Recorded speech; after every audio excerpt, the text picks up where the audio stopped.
prépare les croquettes chorizo. Là, on a préparé les croquettes norvégiennes pour le service de ce midi. Le plat qui fait venir nos clients à la ripaille, c'est les croquettes. Ça a d'abord été les croquettes de crevettes qu'on avait quand on était au Yacht Club à l'époque. Et en fait, pendant le Covid, on a dû se réinventer un peu. Et quand on s'est réinventé un peu pendant le Covid, on s'est dit quel est le plat emblématique qui peut se manger facilement, qui peut fonctionner, qui rassemble le monde. En plus, il faisait super beau pendant le Covid, donc ça faisait beaucoup de terrasses. Et on s'est dit la croquette. On s'est retrouvé avec une bande de copains pour faire le point sur ce qu'on pouvait proposer autre chose que la croquette de crevette, qui est la croquette traditionnelle du secteur. Et on est parti sur des déclinaisons, ce qui fait qu'aujourd'hui, on a entre 9 et 12 recettes autour de la croquette.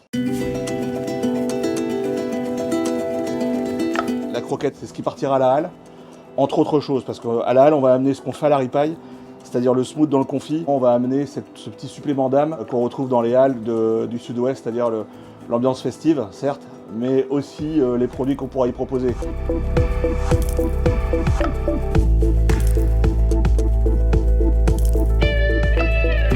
Moi, l'idée première à la halle, c'est de travailler avec les producteurs qui seront sur place.